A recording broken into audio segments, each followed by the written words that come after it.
गरीब लोगों को इस महंगाई के जमाने में दवाइयाँ खरीदना मुश्किल बन गया है। इसलिए प्रधानमंत्री भारतीय जन औषधि केंद्र योजना के तहत आलम खान इन्होंने अंबरनाथ शहर में 5 शाखाएं शुरू की है। तो जल्दी कीजिए और इस बेहतरीन अवसर का लाभ उठाएं। नमस्कार, मैं प्रणाली, आप सभी का डेली न्यूज में स्वागत है। तो चलिए बढ़ते हैं आज की कुछ ताजा खबरों की तरफ। 4 में से 3 राज्यों में भाजपा को मिला अभूतपूर्व यश प्रधानमंत्री नरेंद्र मोदी की पारदर्शिता और ईमानदारी की जीत है। ऐसी प्रतिक्रिया व्यक्त करने के दौरान महाराष्ट्र के उप मुख्यमंत्री देवेंद्र फडणवीस इन्होंने कांग्रेस और उसके नेता राहुल गांधी पर यह तंज भी कसा कि कांग्रेस को आज के चुनाव परिणामों से पता चल गया होगा कि असल में पनौती कौन है।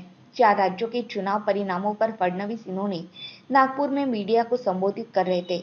नरेंद्र मोदी पर जनता को पूरा विश्वास है।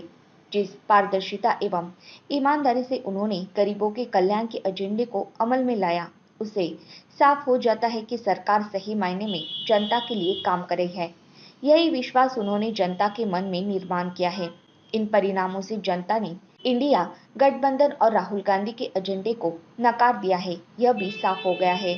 फडणवीस इन्होंने कहा कि चुनाव परिणामों की विशेषता यह है कि भाजपा के कुल मतों के प्रतिशत में 10% से अधिक की वृद्धि हुई है। छत्तीसगढ़ में 14%, मध्य प्रदेश में 8%, तो वहीं तेलंगाना में 7 वृद्धि हुई है। महाराष्ट्र के मुख्यमंत्री एकनाथ शिंदे इन्होंने भाजपा को मिली इस अभूतपूर्व जीत का श्रेय प्रधानमंत्री नरेंद्र मोदी को दिया है। उन्होंने कहा कि जनता ने मोदी को चुना है, उनका साथ दिया है, इसलिए घर घर मोदी के बाद अब मन मन मोदी कहे तो कोई अतिशयोक्ति नहीं होगी। मैं चुनाव में उल्लेखनीय जीत के लिए भाजपा को बधाई देता हूँ। तेलंगाना में भी पार्टी का प्रदर्शन उल्लेखनीय है। यह किसानों, मजदूरों, युवाओं और महिलाओं की जीत है। यह स्पष्ट है कि भारत के लोगों ने कांग्रेस के बजाय भाजपा को चुना है। हमारे लिए काम कर रही है, उस अनुभूति का ये विजय है। और मैं ऐसा मानता हूं कि हमारे 4 राज्यों की जनता, विशेष रूप से जिन 3 राज्यों में हमको विजय मिला है, उसकी जनता का तो ये श्रेय है ही, लेकिन मैं ऐसा मानता हूं कि इसका पूरा श्रेय ये प्रधानमंत्री मोदी जी को है।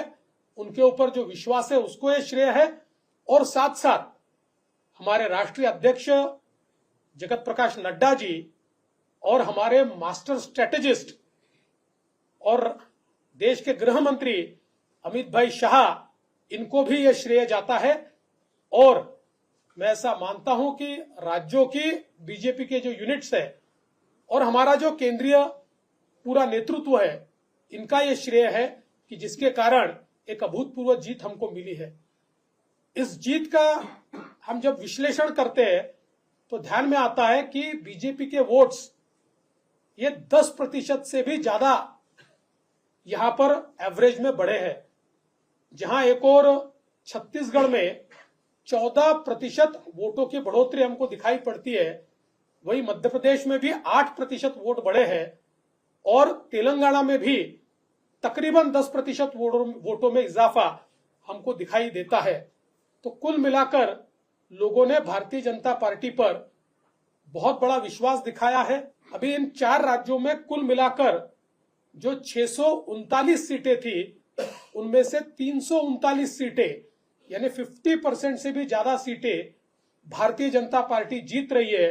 तो एक डिसाइसिव विन, एक डिसाइसिव मैंडेट ये भारतीय जनता पार्टी को मिला है, ऐसा मैं मानता हूं। लोगों ने जो इंडी अलायंस तैयार हुआ था उसको सिरे से नकार दिया है, और जिस प्रकार की राजनीति राहुल गांधी कर रहे थे और रेवड़ियां बांटने का काम कर रहे थे और जिस प्रकार के आश्वासन वो दे रहे थे, लोगों ने मोदी जी की गारंटी को स्वीकारा है और राहुल गांधी की झूठी गारंटी को सिरे से नकार दिया है। ये इसमें से ध्यान में आता है। अब मुझे पूरा विश्वास है कि इंडिया अलायंस की जब बैठक होगी तो इस पराजय के लिए ईवीएम को जिम्मेदार ठहराया जाएगा।